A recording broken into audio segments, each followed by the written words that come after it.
My mom told me not to talk to strangers on the internet, and I'm glad I didn't listen. We are the Certified Noonas, your sisters in the love of Asian entertainment. Hi, I'm Amanda. I'm Jessie. I'm Natalia. And I'm Sky. And it's Amanda's birthday. It's Amanda's birthday. Da, da, da, da, da, da. Yes, it is Amanda's birthday. So wish her a happy birthday in the comments or on Blue Sky or on Instagram, wherever you're on Discord, the usual places. But as is the usual every year, whenever it's one of our birthdays, we get to pick an episode and no one can argue about it.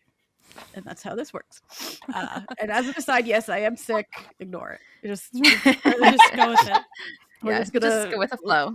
Yeah, if this is your first ever episode, this is not how I normally sound. But this is how I sound today. So it is what it is. So excuse me. So this year for her birthday, Amanda, what have we done? Take it away. We have read the book Water Moon by Samantha Sotto Yambao. She's a Filipino author who lived in the Netherlands during her teen years. So when I found that out, it was like, oh, okay, that maybe explains some of the way that she's written some of the characters in the books, like they've left home and come back kind of thing. And she has some of that experience. And then she went back and did university back in the Philippines. And that's where she is now, I believe. So this is her fourth or fifth book, I think, that she's written. Her first book came out in 2011. It's called Before Ever After. And it was really well received. She got a lot of accolades for that. And then kind of couldn't sell anything else. She self-published a couple of books and they weren't doing well. And then during COVID, she wrote Water Moon and felt really good about it, but basically poured all of her energy into it. And she says this was the book. She was like, okay, if this doesn't work, then we're doing something else with our life. Because I haven't been able to really sell anything since the big debut. And the classic maybe I just don't have more stories in me. She wrote this. She got a new agent, and her new agent shopped around. Basically, got publishers into a bidding war over this one, and she was like, "Oh, okay, well maybe I am maybe it was the agent writer. Maybe it was the agent all along. Yeah, maybe so. You just needed the right manager, as it were. Yeah, you needed someone to fight for you. Well, and because it is, when you have a story like this where it is definitely fantasy, but it's not urban fantasy, and it's kind of magical realism, but kind of not what people are necessarily expecting with it doesn't really fit in a neat box because it's a different sort of story. So I can see that you need to have the right agent to sell, if they were just trying to sell it as fantasy romance, and it's not really that. It is a fantasy and it is a romance, but it's also not that. I don't feel like romance is kind of a big part of it, but I would never sell this to somebody as a romance. Yeah, I wouldn't be like, oh, you really into romance? Have I got the book for you? No, it's not quite. So, yeah. So the basic premise of this story is the main character is a girl named Hannah. She runs a unusual pawn shop with her dad, and it sort of starts on the day after her dad's retirement. He's like, I'm retiring, I'm leaving the pawn shop to you. And the next morning she wakes up and she can't find her dad. The pawn shop's been ransacked and something has been stolen. And then she opens the door and there's a strange young man there from the outside world who has come, and they go on an adventure to try and retrieve the stolen item, find the dad, all this stuff. So her pawn shop is in a different world, a very different world, but it has a doorway that enters into our world, and people line up for this really popular ramen shop, and sometimes when they walk through the door of the ramen shop, they wind up in a pawn shop instead, and they're very confused about why they're there. But then they will take a choice, a choice that you made in your past that is sitting heavy on your heart, and they will take that choice and they will give you a box of tea for it. And it sounds very odd, and it is kind of odd, but then those choices serve a purpose in their world. I've read it twice now because I wanted to like refresh my memory for this, because I had read it several months ago, and I found it's almost like reading an entirely different book when you understand all the definitions. I can imagine. You're like, oh, okay. I see. You know, kind of like if you watch like a movie like The Sixth Sense a second time, or you're like, you're like all the stuff that you're like, okay, that's clever. Oh, you clever monkey, like right, yeah. So there's some of that to it that I was like, oh, right. And as a warning for anyone at this point, spoilers will probably be happening. So if you planned on reading this book, read it and come back. So Jessie was been warned.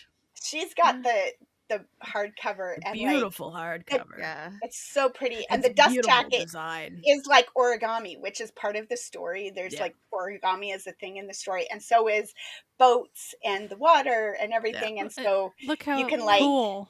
It's very pretty. If you're one of our YouTube people, you just got to see it. And if you're not, you can pop over to YouTube and have a look. And have a look-see. We can also, I'll take pictures of it so we I can can put it in the blog post. We can put it in the blog post too. Look at us being fancy. Ooh. Interactive media. Ooh.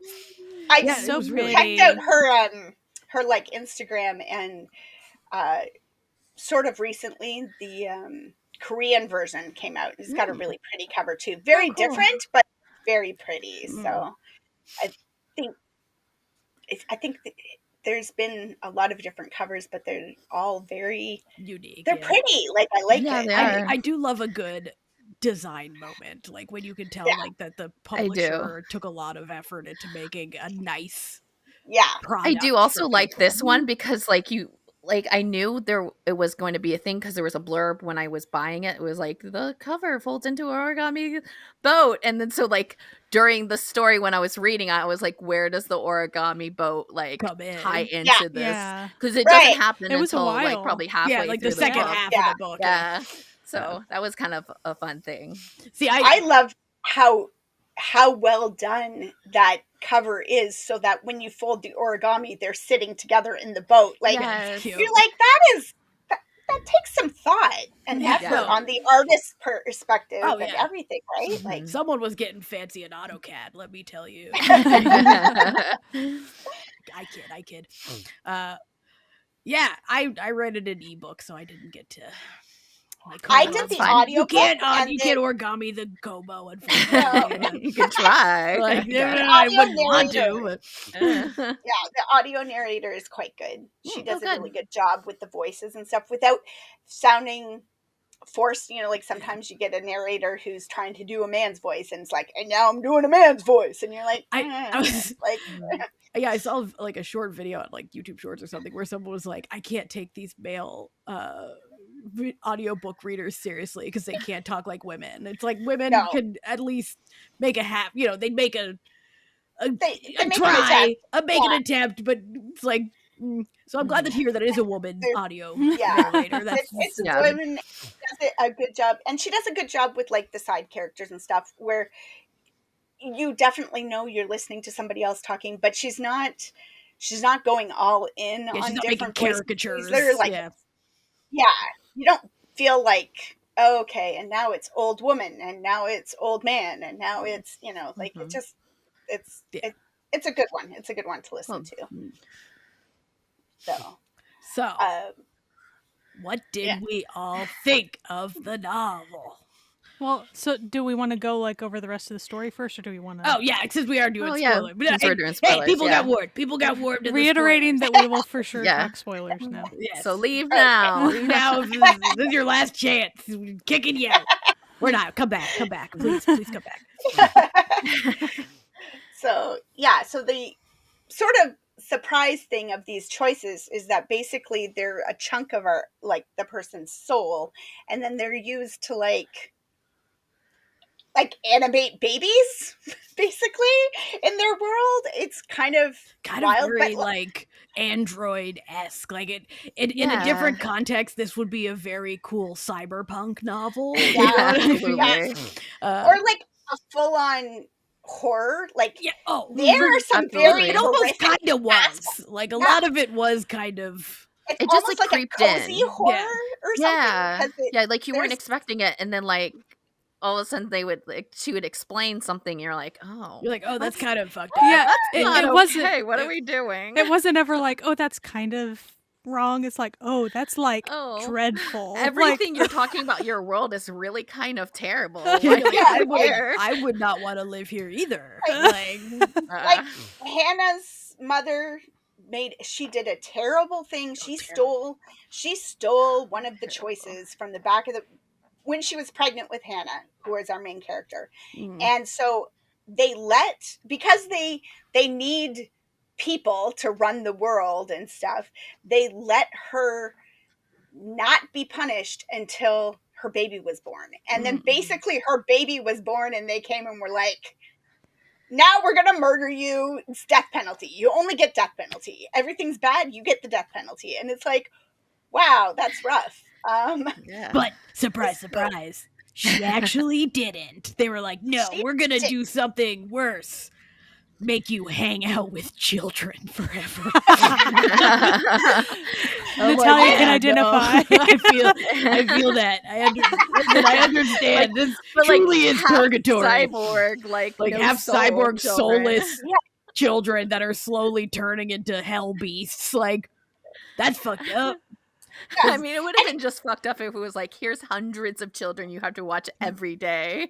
Like, that's a now horror we're enough. giving you additional, like, Yeah, but also the children will be slowly falling apart, and you will have to rebuild them using spare parts, and then they will some become of them might be buried, and you can hear their screams. But like, whatever. like, We y'all. just buried babies alive because we didn't have enough souls to go around. I wish to clarify, this all is revealed way This is close like to in the end the- of the book. This isn't like if it was in like a 3 acts. This is in the 3rd act of the 3rd act. Yeah, you know what I mean? yeah. Like, but it was real messed up. Not gonna lie. When I was like, oh, didn't actually you see that coming. See, well, Yeah, especially because like her whole journey is that like because she figures out that her dad must have gone to find the mom or answers about the mom. She realizes pretty quickly on that like, oh, my dad like didn't die or get like taken in when someone like ransacked everything. Like my dad did this purposely, and I've got to go find her or him and potentially my mother.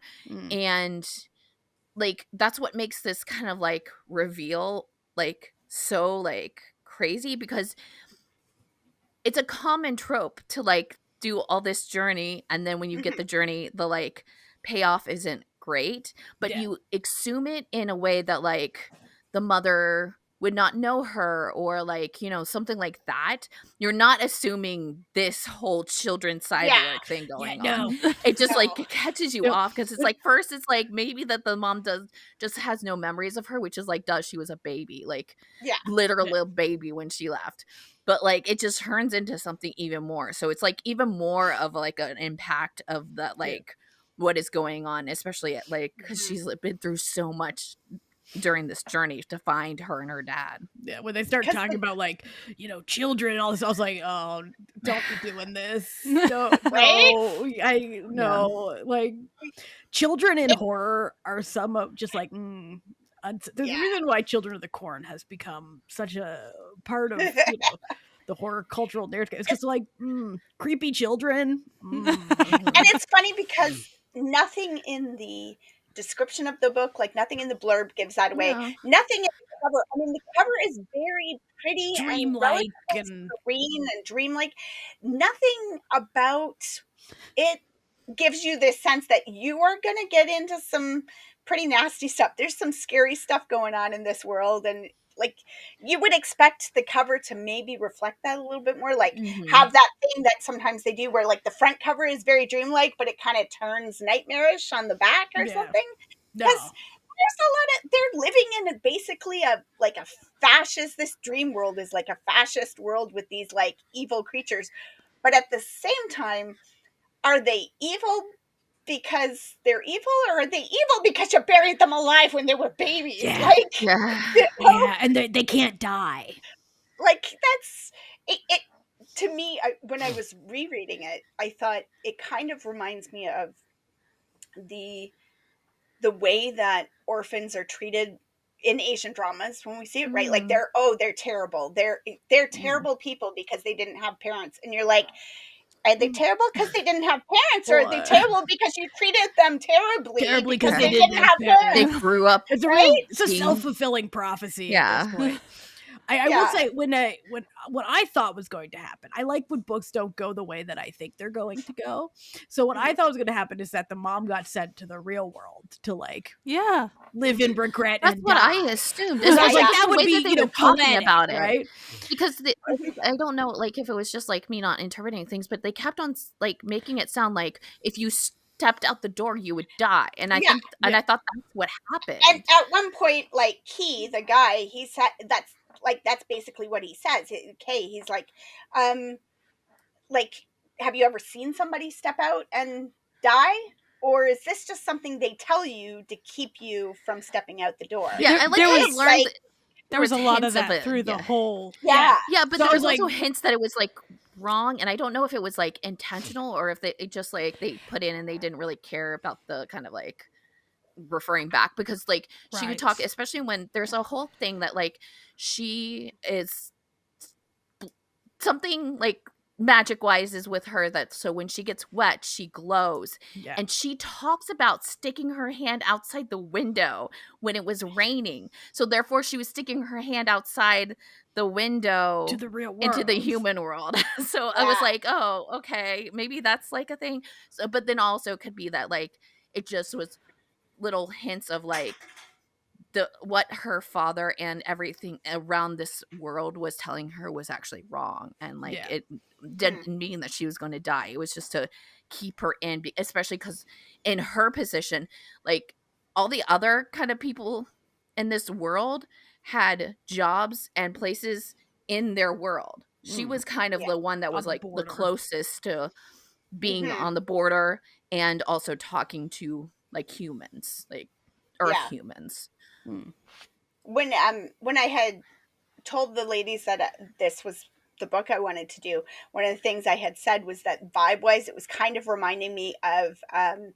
Night Shyamalan's The Village. The village. I was just about to say because of the Like, creatures. right? Yeah. And it's not, but like the creatures, the concept of the creatures, like that was very much how I pictured them in my head. And then that whole idea of being in this world that is not exactly what you've been told it is. Like the And that structures of your there's- world being based on not just a few lies, Yeah. but like harmful lies. Entirely Yeah. like a lot of false, things. Just, Yeah. you know. Yeah. But like a parent trying to protect you, but like it's gonna actually come to bite them in the ass Yeah. later too. Yeah. Right. Yeah. So But I will say, It's- like, now what percentage of the book would you say is kind of more of the a little bit more magical real, like as far as the adventure of this journey that they go on? It really Like- doesn't get like horror-esque until way later, and it doesn't. Yeah. It's not just that reveal. There are things that happen that are like there's like it's always the little creatures sort of that come and do stuff. and horror whatever. almost moments Yeah. threaded throughout it. But yeah, I would say Yeah. probably like 75% of it is just this magical journey with a bit of a, creepy edge to it. Like, Yeah, I would there's say that bad guys following you that are maybe very it's like unpleasant. when you finally figure out about the children is when it gets like full horror. horror. Everything else is kind of like more of like it's bad, but it kind of in realistic horrors. Like Yeah. we already feel those horrors in our like real life, and like it definitely is presented more through Kai, the main lead, his journey because he's like experiencing everything. So like there are a lot of times when like people can take memories as payment, and like it's not necessarily horrific, especially to her, but it is to him. So like it's like little horror spots that aren't just like they're like weird, but like you're also like, well, I could like give them a memory of me stubbing my toe, and like it'd be fine if like I don't have that anymore, you know, that sort of thing. Like when they're in the night market in sort of the last half of the book, and they've just had sexy times and a lot of sexy times, and that's immediately where his thought goes to.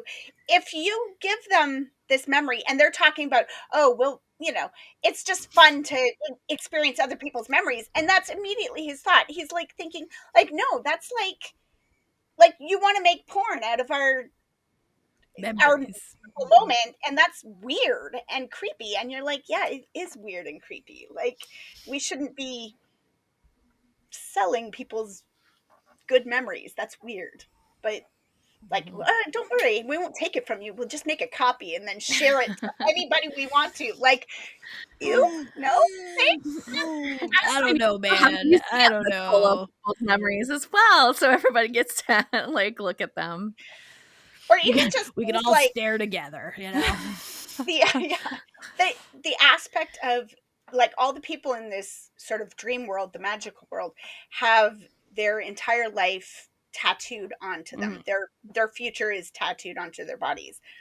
But they do that when they're so young. It's like that's in itself kind of a disturbing concept. The idea that you would take your child to have their entire future like laid out for them. This is who you are, this is who you'll marry, this is your life. But B, you're tattooing children. What are we doing here?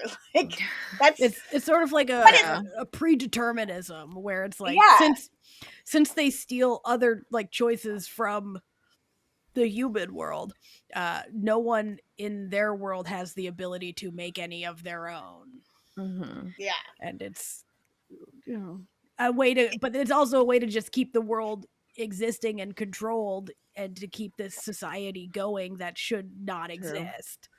Well, and at some point you come to this realization. You're like, wait a minute, if these creatures can act and behave and do all this stuff, even though they were never given that piece of soul as a child, like if we raise them differently, can they be different? If we can we be a different kind of society if we're, you know, which is kind of hinted at the very end. It's sort of like, and we fixed it. Bye. And you're like, but how? Like, because like the act of remaking a society is not an instantaneous situation. Well, especially when we have just journeyed through all these different towns and areas and stuff, and we saw all these different types of people with very different roles in society and all this stuff, and every single aspect, like every single type of person, would always just kind of discuss their role and how it is predetermined and fate and, you know, all these things and whatever. Sure. And so like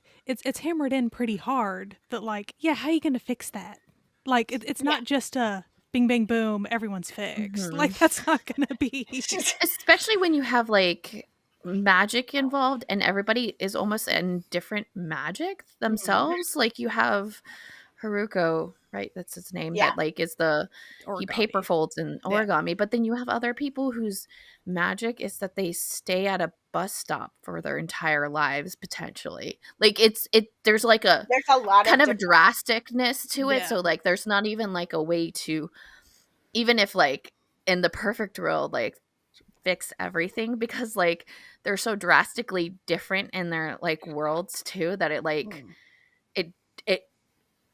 you can like help one area, but that doesn't fix another area, which I guess is like true to life. But like, and it also like doesn't solve the problem of these children and the fact that like how do you I feel like these are all things to be answered in another novel that we're not answering. I think because that like but it's like she only killed like 2 of those creatures. The children turned into demons, essentially. So it's like, how do you dismantle that entire over, that entire government type. Yeah. If they can't die and don't move in the And same time space as other how people. is it? How did she dismantle it? Because it was the crux of everything was that you had to get humans to come and do this thing. So like, and she says in the end of the book that she destroyed the pawn shop. So like, how did that affect everything? Like, does just mean that like She just now destroyed it, everybody and she's doesn't like, have any spirits too anymore? bad, figure it out yourselves. If they have a kid, It's Sky, almost you were gonna say something. like, No, I'm just I have no words. Like it's just yeah. it's wild. Yeah. It kind of, in a sense, like makes me think of like how we're so dependent as a society on fossil fuels, right? Mhm. And for so long we've just used them because that's how it is, and we didn't try to come up with anything else. And it's almost like that's kind of what she's trying to talk about there, is like they just never tried to come up with a different solution. Yeah. They started doing this because it worked, and they That's never true. and then they just buried the baby. I the guess babies it also that they ties back to didn't what we were have, just talking about, that like no one ever like tried stepping outside into the human world to actually see if like what people were just saying was true. Like, did no one who was in that like line for the bus, did they ever, or whatever, the shuttle or whatever it was, that like did they just not walk out of the line? Did they just accept what it was and just like, is that what is the world? It was literally just people just being like, oh, this is my thing and I'm not going to do anything else, which is I guess possible, and would it like help the like but like one thing like really changing the world to better is to be like, that's all a lie. And it could it be possible that it's like because of the way that the children are given souls that they don't have the capacity to change this? Like, if I guess also we're getting like, really philosophical. Yeah, we are. But like that's the structure of the story. Yeah, the book is this way. But like, what if it is like also because there is, when she's with the children, when Hana's with the children, like they help them a lot. They aren't actual like fully demon, even if they're like close to being it. They actually help them. They tell them when like things are coming for them. They show them like the ways and stuff. So like, there's also that like maybe it's just like they're like, that's part of what like, no, it does, you don't need human like regrets. It's to turn into spirit bird things and like give them that. It's just, it kind of made me wonder if like if her mother had been a little bit of a different person or something, if what they would have come across was that these children as they were growing up, because now they had a mother, they had somebody, they grew up a little bit differently. And like if that was kind of where that story was going to show us, was like, this is what they're like and this is what they used to turn into, and now there's sort of this in between thing. They're still going to be that thing, that evil thing, but they're going to be less of that evil thing. They're going to turn into that cyborgy thing, but not be fully evil because there was somebody looking after them. They weren't just looking after themselves. I don't know. Like, well, I think they also emphasized the type of person that the mother was, like a lot like Hana, as far as stubborn, kind of has her own mind in a society where you're really not supposed to have your own mind, essentially, and that's how she kind of messed up and got into that pickle. But it makes you wonder if because of the type of person she was too. So not simply doing the taking care of the children thing, but also because she probably rubbed off on them on some level. I also forgot, we didn't really mention, because we talked about the author being Filipino.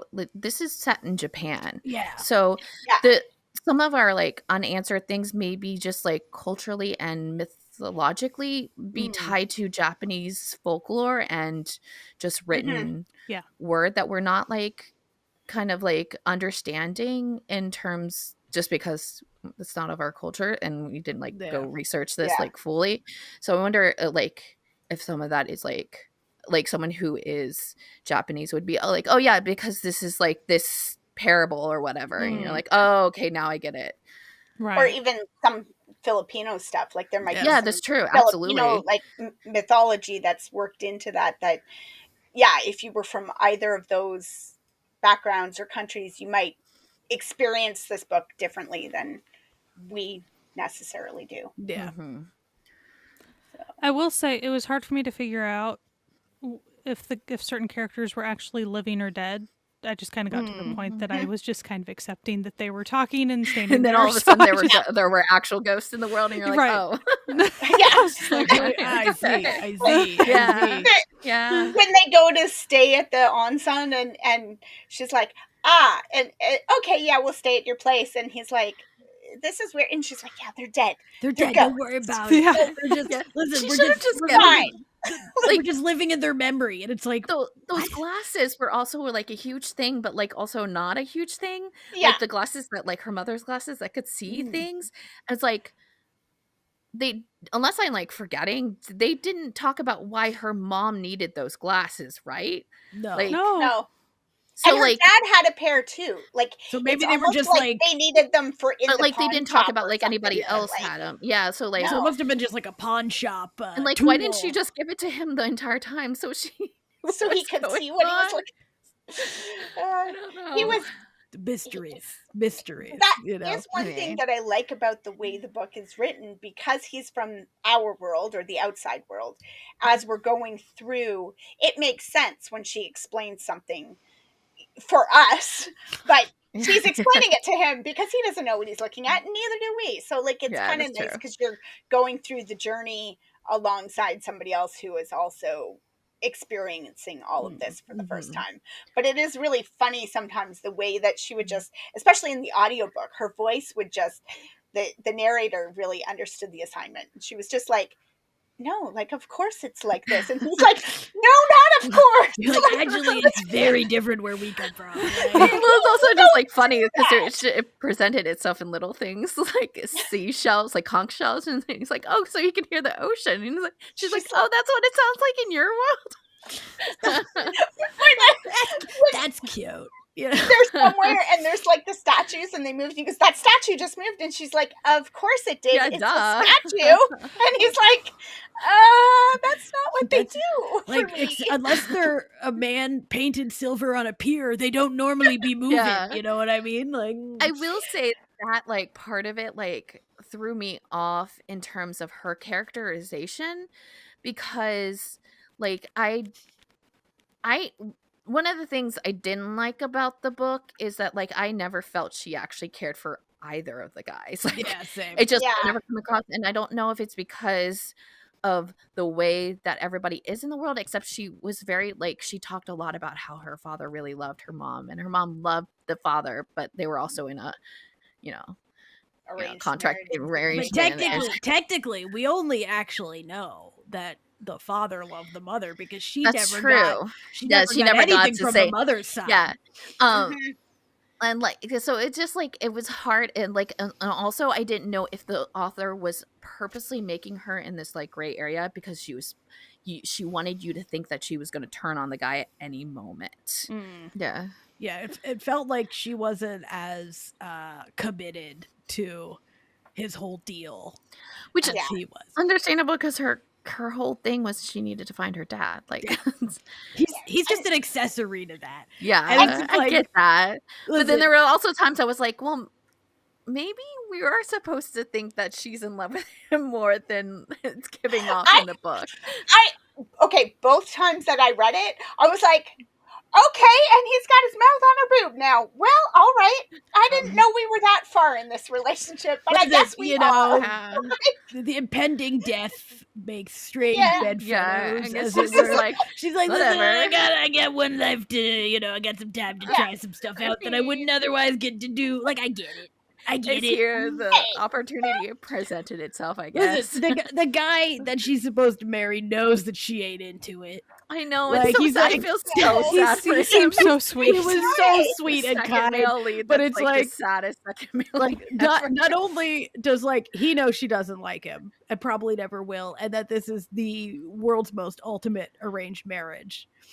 He Mhm. also knows he gonna die, like, Yeah, a he doesn't year have a after they soul. get married, so there's really no point in her even investing in a sort of Yes. romantic relationship or Yeah. anything more than friends, like- because, like, what would be the point?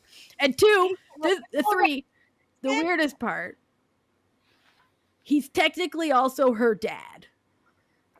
At this Yeah. point, yeah. So Yeah, if you think about it in a literal, literal sense, Uh, if you think about it in sort of like a reincarnation at the same time as someone is still alive sort of sense, he's also her dad.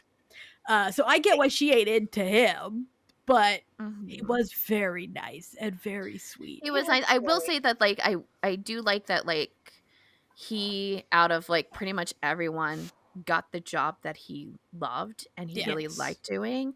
So there was that kind of like thing for him. At least he got like his life up until his last moments was doing something he loved, which it was not afforded to everybody else in that world.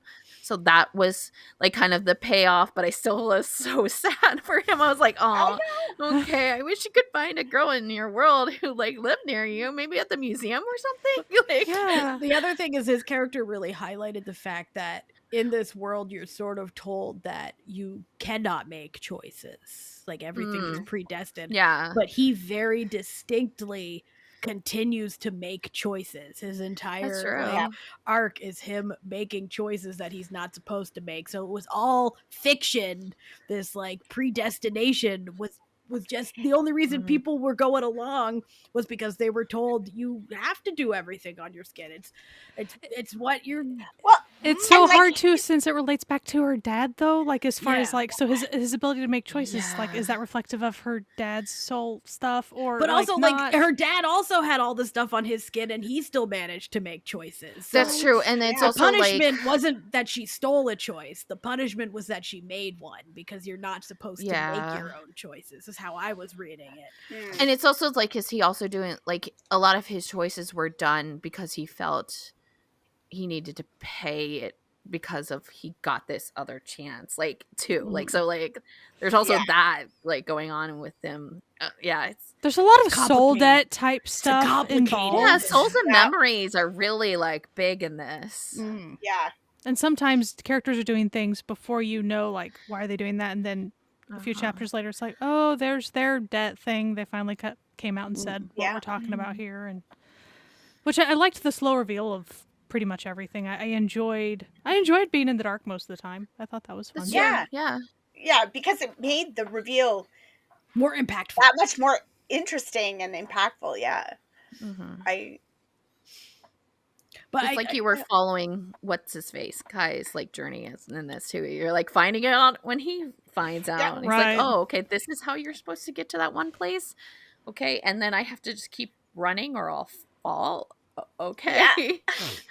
I find it go Amanda, go. Oh, I was just gonna say, like, I was really surprised by the way it all wound up ending out, because he was so entranced by her world for most of the journey that I thought it was going to wind up being a thing where the two of them, wound up running the pawn shop together. Like that was going to be the big choice or whatever, was that she was going to be allowed to bring him into the world, and that was going to be maybe the refresher that the world needed. Maybe they were going to realize, like, there are people in our world who need an opportunity to live a different life, and that was how they were going to bring fresh blood into the world. It's a horror show. I'll take the horror show from top to bottom. They get to the end and they're like, nah, burn it all to the ground. Let's go. But like, I do like that reveal of the tie-in with his mother to the pawn shop. I think that was a good circle, because one of the things that I really wanted from this book, and there was no time for it, but like I really like, after that first time when you like see who the person that they, in the very beginning, they have a woman who comes in and does the soul or the regret thing with the father, and it's the last one that the dad does before he's supposed to be handing over the shop to the Hana, and you find out that was Kai's mother, and the regret was letting him go or whatever, or like maybe he wasn't even it's weird because like he might have not have been born. I was very confused. There's a lot about quantum physics in this book. Because like also is like is the her mom is the one that made it so that he could be born, I guess, technically. Yeah, because he was what she stole. Yeah. was him and Yeah, released It's kind of like, and he it's was a little supposed to be Haruko. yeah. It's a very complicated It's a very complicated situation. yeah. situation. But like, so they show how she comes in and how the like things happen where it's like you think you're going to the ramen shop, you're not, and their like whole tradition of like the tea and like giving the gift with like the hand painted scarves that like she does and like all that stuff, and then it like goes. The next chapter is that that person like and like what she did, so like it kind of like shows her little backstory kind of. I kind of wish the entire whole book was them doing that with each of the people who came in. They couldn't, and it's a different story. Like it's not That would that be like a different, yeah. I like it's almost like, can I get a companion book and it's just Like the a years Stories before, of the pawn shop and then and maybe we can choices. have some more with like the dad and the mom before. you know, sort of They- like a dollar good department store esque Yeah. style. Yeah. But It it's just just sounds like like these really stories of fun. people coming in. And I'm like, okay, now I get why you just told me the one story. Okay, Right. we're here Had now. that- I get it. But Yeah. like, I was like, oh, that's what I could have had. They gave me a taste of it, and I wanted more of it. Yeah. And yeah, you and it your doesn't- at the your end of the day, it slice of doesn't matter, life, your especially for slice this of life story. desires Yeah. were really peaked. And I think it would have been cool because you could get more of the history of the mom and the dad before Hana was like born, like that in between when they got married and When like they were actually yeah. I'm not. It does bring up a question though, since that soul that the mother sent free was supposed to be Haruko's soul, and it became like, would she have loved Haruko if he had the soul he was supposed to have? Because later she loved That's that a choice. soul. No, you see, 'cause Right? this comes back to that everything is a choice, even if you're told you don't have any. You still always have a choice, even in this world where they say It you have really no choices. is just a fascist world where Yes. they're punishing the choices. Yeah. I'm But- not really sure if that was the author's intention because I don't know this I person, don't- but yeah. it really did sort of in today's Current climate. climate. It feels like, you know, when you look at something like this, is very clearly, to me anyway, the way I was reading it, and I have other people here who also read it this way, a sort of an allegory towards fighting fascistic systems, even if you find yourself benefiting from them, because Hannah and her father were at basically the top echelon of this society. If you think about it, they had the most powerful job, you know. They didn't she didn't know why it was. I would feel like the tattoo person. Yeah, the tattoo person would is be one more a little level. higher. Yeah. But it's like, but the tattoo person never questioned her role. The tattoo person in was also like 12 at society. this point. Yeah. Yeah. Or whatever. They also they also didn't have to. It's kind of like they tattoo and like that's it. It's not that they're actually giving you the thing. It's just they're the thing tattooing, and That's fate it. is done by something else, not Yeah, them. so they they're were kind of in kind this, of like, acknowledging their role in the oppressive they're the- system. maybe they're the billionaire. They were just doing their job. No, they were just like the cog in the machine, just doing their job. I felt like they were an oracle of sorts. Like, I will proclaim yes. that I will proclaim your future, and you have to follow. But I it. But don't that's really all get they would any- say. They'd be like, I "Bye." don't get any pushback. Like I Right. I am absolved of everything of this. Yeah. It's I'm like, just, oh well, I'm just giving you the information, man. I'm just that's saying what you facts. got. I'm just saying facts. But and then at the little knife people, the children are basically the Gestapo of this world, right? But it turns out that it really only did take one person being like, "Hey, wait a second, Well, this and is just kind the of bullshit question, for everything fact, to fall like, apart."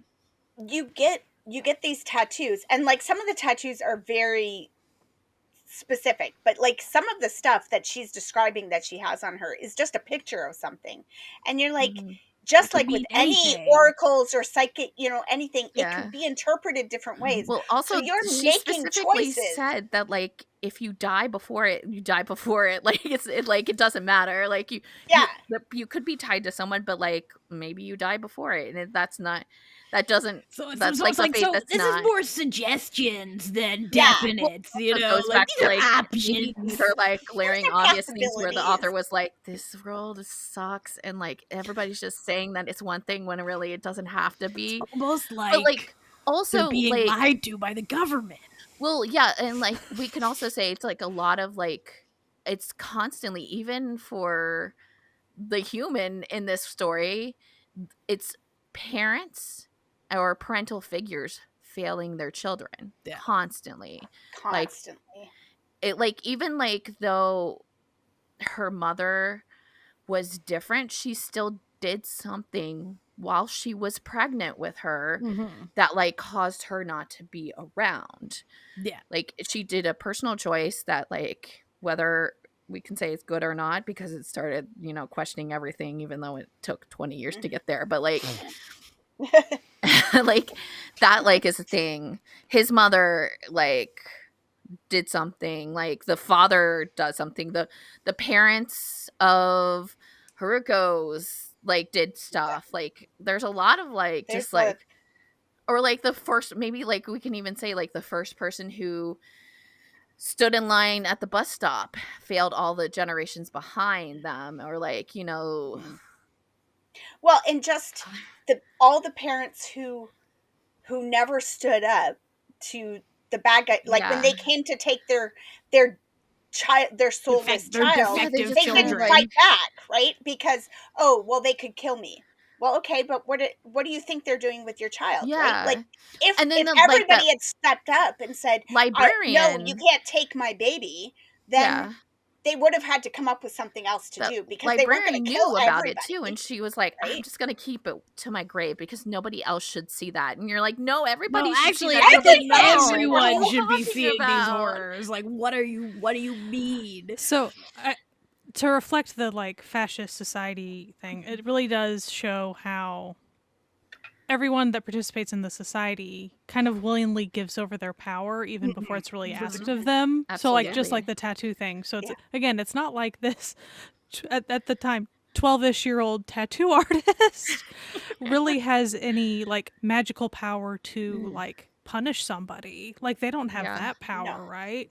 But just because they do this like oracle type moment, it's like, okay, we're going to give over all of our decisions and all of our power and all of these things Yeah. henceforth.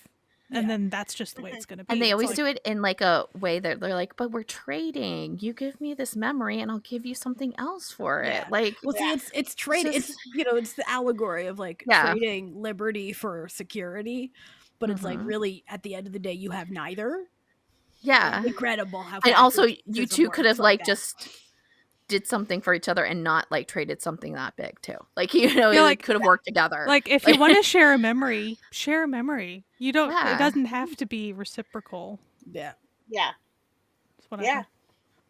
I don't know. Listen, also- again, I don't know if this was any of the author's intention or if they were just Right. like, I just want to write a neat story, which is Yeah. fine. That's totally cool too. Absolutely, too. But maybe it's the current climate that we're living in. That's yeah, really, it's, like, Informing. it's really like really informing my Pressing us reading of this to novel. really think about am things.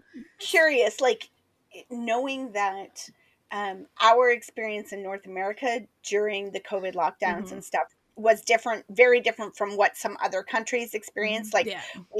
we know that other places it was like you're locked More down, and militant. like if you left your house and stuff. Yeah. So I don't know what the Philippines was like during Mm. that time. So she may have been, at the time that she was writing this, experiencing a much stricter, like people in North America Mhm. complain about what we had to go through during COVID, and it was not like the police were not walking up and down the streets like Absolutely, yeah. shooting Canadians if they stepped outside their house without the Yeah. right card. Like Yeah. other countries were taking it to a different level, and it might have been more at that level in the Philippines, and so that was her way of Sure, and like you know- especially because this is so dreamlike, it's like puts you Like, none in of that it's like real. dream fantasy. Like Mhm. so, like you look at it in a kind of like a magical supernatural way, so that like it's not as real to you what you're going on, like, because you could just like kind of force yourself into this dreamlike situation and not have to like really take in what is really going on with you, even though it mirrors what is going on.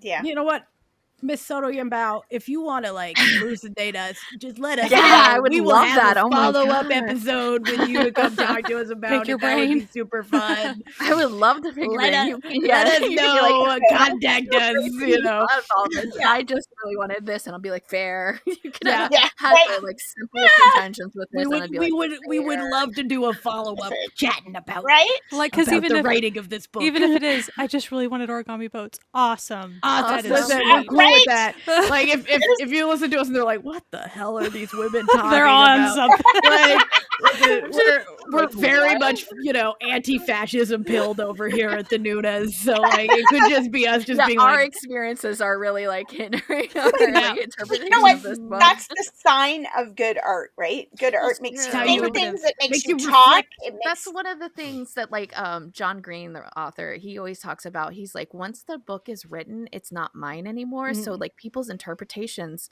that's their truth, because it's not my story anymore. It's their story.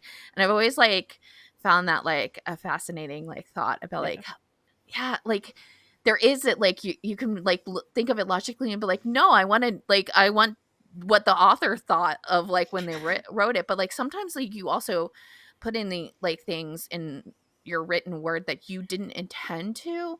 It just happened, and then you're like, oh, maybe I did actually intend for that to be, but it never was during my writing process. See, And I just love that like people can just like take it and figure out something else about it that you never would have guessed. art and writing is kind of a mirror. When the first reading, when you're reading something, it reflects the author, but it also reflects yourself as well. And so like, when you take something, like you find meaning in a piece of art or literature or music, it means that you are connecting with sort of something within yourself connects to it that maybe the author or artist didn't intend, but that's what makes it so special. That's what makes it so special. It's so wonderful. And like that's why I had struggled in college with like when we would have discuss things in literature about, but the curtains being this color, it definitely means this. I'm irrelevant. I'm like, you don't know like what he thought about if he Sometimes cared if it's they were just- red they curtains. just Like really I don't liked know. red, or like they looked to their left and they had red curtains, and that's what they did. Like sometimes it's insignificant. I had a teacher who like failed one of my essays on what was it, Anthony and Cleopatra or something, and it was just on the chunk of like Cleopatra's death soliloquy. And I interpreted like one section, and I said to me, like I was discussing it, and the way I interpreted, she said, "No, that's not correct." And I was like, "How do you know?" There's no. Did you talk to them? Seems to think that she's speaking to this at that moment, and she's clearly not. And I'm like, clearly how? There is she sitting here no grinding the paper with you? Like the thing is, it's like it's every time that I hear that a teacher has done this to someone, where it's like we did this thing when I was in back, like I think it was in middle school, where basically we had to take a song and then like do like a poetry analysis of like a popular song, which I think that's a fun exercise that they should bring back, because it really connects kids and makes people realize that, hey, songs are poetry. They're just poetry with music. Like it's the oldest form of storytelling is singing a poem to someone. And I had a really good English teacher at this point, because he was like, listen, what I interpret what this song means will be completely different than what you interpret what this song means, and will be completely different than what the artist who wrote it thinks the song means. He's like, the only important thing when you're doing this analysis is that you clearly let me know why you're interpreting it where this you way. got why this means this to you, like where you are coming, why you have arrived at this conclusion. And that's and so anytime I hear a teacher who's just like, no, you're incorrect, that's not how you interpret it, I'm like, but did they say why they interpreted it in this way? Because but also it's so special that like people can like interpret things differently and have hold meaning on something so like differently than anybody else. Yeah. And that's like That's part really of the human great about art. experience. Well, and that's why I think even about book reviews or even drama reviews or whatever, just like what we do on this podcast all the time, is that's why there's not an objective. There's never this an objective. this is exactly what was said. I mean, as far as like script says this, but as far as like here's what I read into it, like here's what I interpreted or here's how I felt. It's always through our own, even if it's our mood at the time or our political climate or whatever the thing, or if we're just tired or whatever. I mean, it always informs these things. And that's like the beauty of it, right? Like, and that's why there's no absolute. There's no absolute, oh, this is exactly what the story says.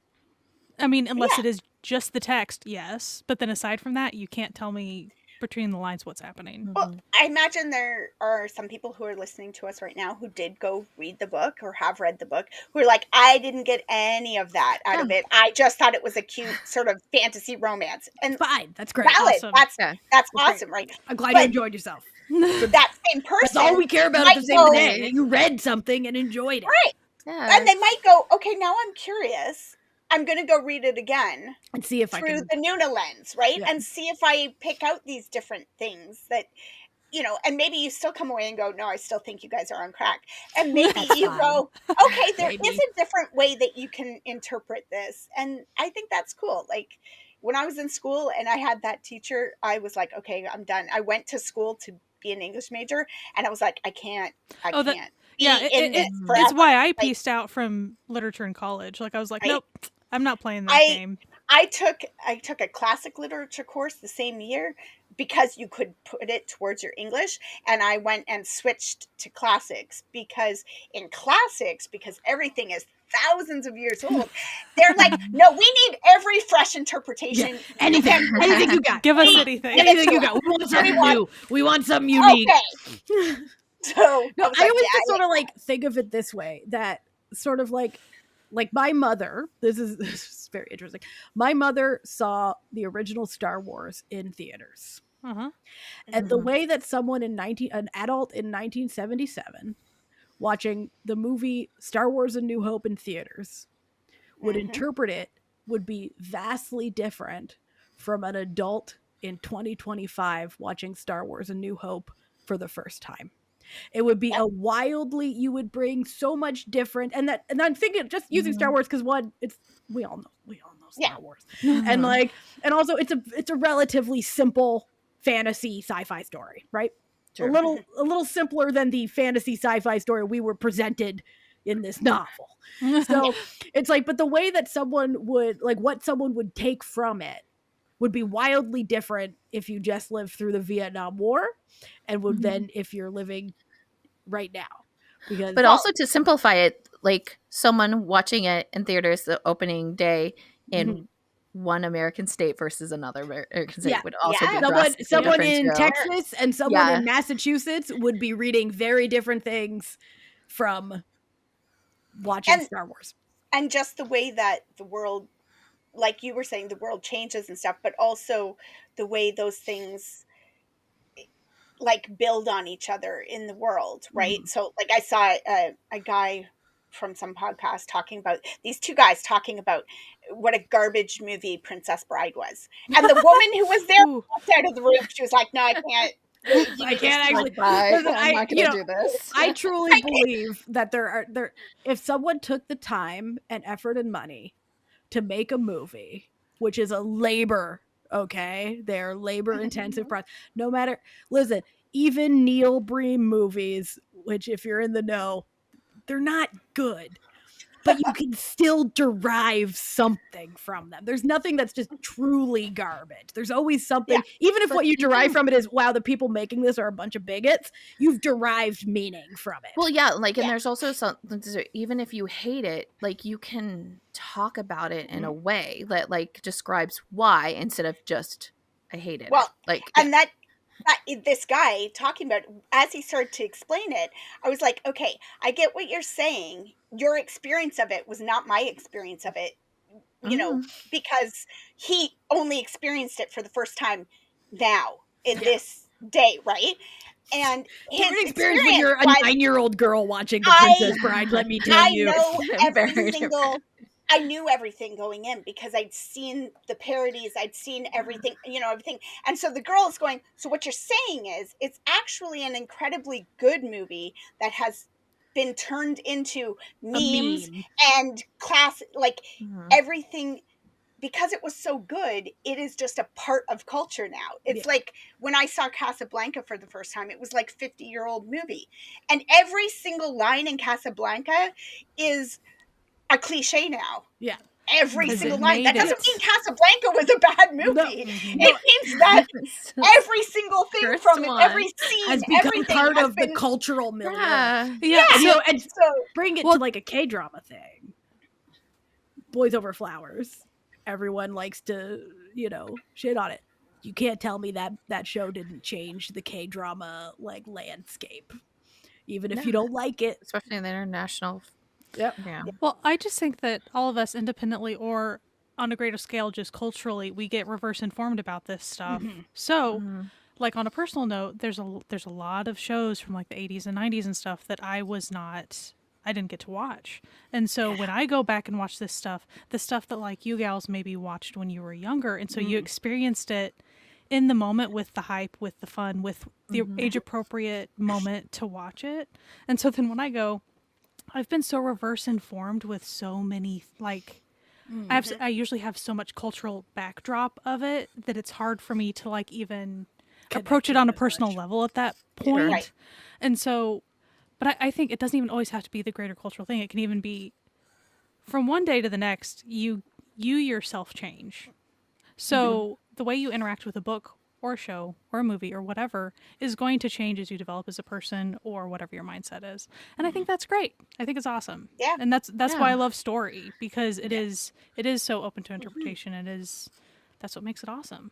Yeah, and I think that like everybody can approach things in different ways, but like failing to realize that like other people also approach it in a different way is a hindrance to anything. Even if you don't like it, there should always be a way for you to like realize or like have a thought process of like why other people would like it and that sort of thing, and like really kind of like reflect on that. And you can still hate the thing that you watched, but like understand that like other voices, that your feelings on things are not universal.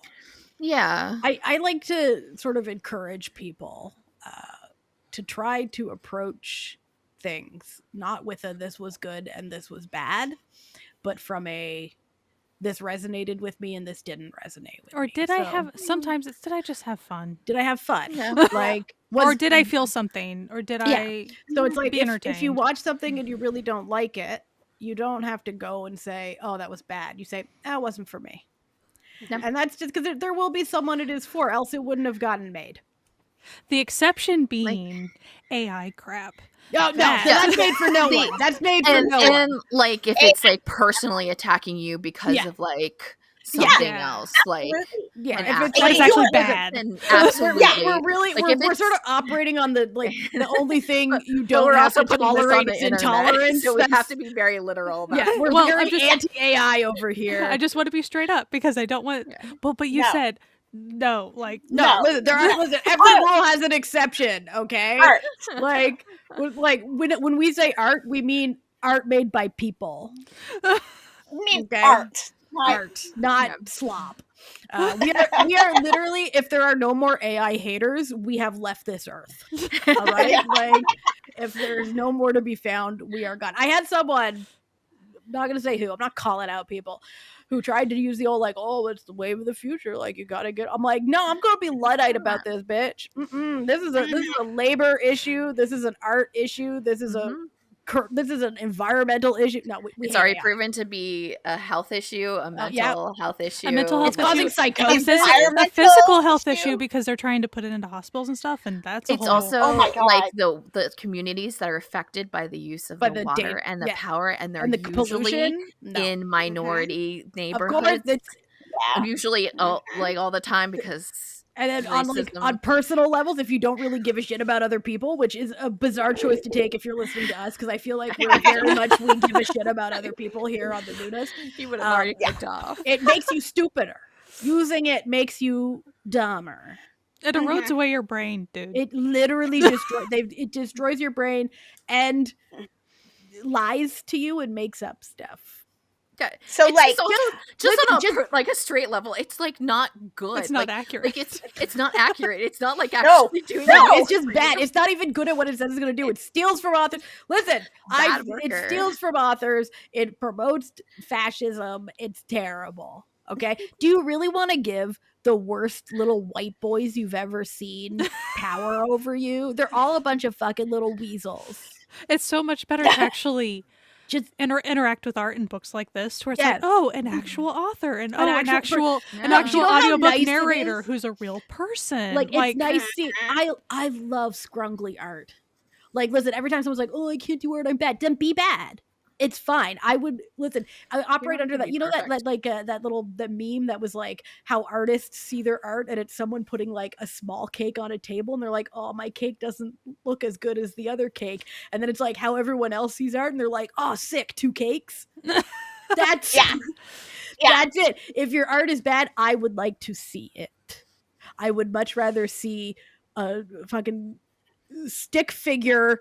Like, then I would ever want to see some AI generated bullshit. I would much rather see a poorly written email than I got on one of my fics. I got an AI comment. And I was like someone had clearly fed the chapter into ChatGPT and asked it to write a, like, and I'm like, what are we? Listen. Or at that point, don't even comment. Like, I don't want to hear from you. I literally delete. I was like, no, delete. Like, I can't. No. I can't even compute that. Like why? So it was like, but basically, it was like the comment like just summarized the chapter, and then did like an analysis. And I'm like, this is gay fan fiction. You don't got to be doing all this. Like, right? They just be fucking. I don't know why we're doing this. You know, you need ChatGPT to tell you the analysis that they be fucking. Like, and say thank you for the fucking. Like, no, like, stop it, people. Don't be doing all this. I would like to read poorly written stuff. The author that I mean, she had that moment, right? She had the moment of like, I've been writing, nobody wants my art. Maybe my art's not good. She didn't. And then she puts out something else. Then she continued making art. And that's and making art is the essence of the human choice. So, because it's using AI is giving up your choices. Because it's like a glimpse of having a soul, which like points back to we're really tying this back. Really, but that is the issue with like AI quote unquote art is it's soulless, and it's like what is the point of interacting with any type of story, be it book, other media, whatever. Yeah. It's because someone's saying something, and even if it's just a silly fun time, sometimes great. There's still soul in that. Like that's the entire point. Or else, why would we be spending our very limited days interacting with it? Life's short, man. Like it is. It's too short to be on that. And you know, like as someone who makes very stupid art, okay, I'm just like, listen. You would think to yourself. Like, what soul exists in drawing shirtless Wonho? And it's like, you don't make stupid art. My you soul make is that shirtless art. That's true. I do make joyful art that brings people joy, and that's the point of art is that you've brought people emotions, and art contains the human condition. And this book contains the human condition. It really does. AI doesn't contain the human condition. We've taken all of our soapboxes and we have now stood on each of them. So. Yeah. We've combined everything together into just like this book is actually about art.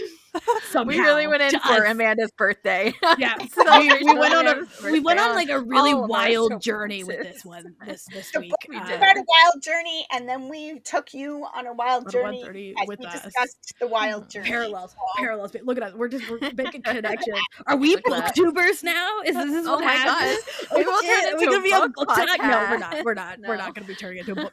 This is our yearly book time. But together. I will say that Amanda does a lot of book reviews on our website. blog. So she does a monthly book review. For anyone trying to leave comments. I've made it a little harder to leave comments. You do have to be signed in because the bot situation was getting out of control. I don't know what it is about. It was the book post specifically. It was the Like, book post wow. specifically. Like, I finally lost my mind and changed it to you have to have like an account with WordPress to do it, because I signed in one day and there were 2,000 comments and they were all. I have to like, and I had it set up that like I have to approve them because I don't want them immediately to just be like spam bot comments. And I was like, and you can only deal with them 20 comments at a time. And I was like, I can't be doing this right now. I would go in and I'd be like, oh, I guess Natalia hasn't been in a while because there's like, 50 more comments. I'll delete them. But it was like, no, they're just. I go in every week. Every week I would. So anyway, it's been very silent. So if you're a real person, you have a WordPress or a Gravitron account, please leave comments on our website. Also leave comments on our YouTube if you're watching it on YouTube. Comment, like, and subscribe. The deal, because like the more you do, the more people will find us on YouTube. Because like, that's I know that we have like a couple YouTube commenters that are really putting in the work for us. And D and Angel. Yeah. Hey, we see you. But you can also leave, though Spotify never informs us that we have any until like 8 months later. Remember to sign on and be like, oh no, somebody asked a question. You can email. You can email. We just had a lovely email from someone that was we love hearing from people, and of course on Instagram, or if you need like an immediate situation, you can join our Discord. The links for everything. And Blue Sky. We're on Blue Sky. You can just we're findable. And you can find all of our episodes. Not just book related. If you've just like somehow wandered into this as like a passionate book YouTube person, that's not our whole deal. That's a very small part of our deal. We're actually mostly an Asian TV and movie podcast. So although I hear all the book girlies love K-dramas. They love K-dramas. So like, welcome, book girlies. We love you. We respect your whole situation. And I feel like you could probably get some fun out of this podcast. Especially you yaoi girlies. Don't worry. We got you.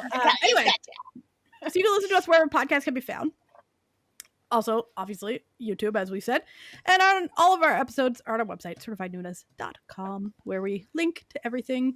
I will link to various locations where you can purchase this novel. I will also link to the author's website. So if she has one, I assume she has one. She does. And she's got what author doesn't have a website? Coming out in January. Ooh, awesome. So, very fun. Yeah. Good. Ooh, maybe we'll come back. We do have an actual author friend, so like in the fall, look forward. Irene. Hi, Irene. We're gonna. So excited. We did. I'll put a little link up. We did like a book launch, and we're gonna do another book. She wrote another book, and we're doing another book launch this fall. So the book girlies, we got you sometimes. Sometimes, yeah. And for all of you who like really love what we're doing here and want to support this podcast, you can join the Found Family over on Patreon, patreon.com/certified Noonas. They're a Found Family web. We love them. Little finger hearts. They're the best. We get make little mini episodes every once in a while. We have a movie night every month, and they just, you know what? I find it so fascinating. And this is again the human connection, that people have such a connection to us that they want to give us money to help us make free content for everyone. That is truly, you're really killing it, people in the Found Family. Because we do use those funds to just like for our hosting and stuff. Literally, it all goes into hosting. Money. Yeah, we're not, listen, this is not a money-making venture. This is a labor of love, as is most art. I have a full-time job and we're not making any money. Like, I work as an accountant. I don't know what you know. But anyway, we hope you have a fantastic week. Maybe go to your library and check out Watermoon. If they don't have it, go, hey, will you order this book? Support your local libraries, friends. Go on Libby. you know, if they have that. And if not, they'll be like, hey, why don't you have an ebook lending thing at this library, please? Please. The more you use libraries, the more they can exist for everyone to be used. It's a real community effort. So support your local libraries. Go support this author, and have a fantastic week. Wash your hands, wear a mask, and keep enjoying some incredible artistic endeavors that share the human spirit with one another. All right. Bye. Bye. Bye.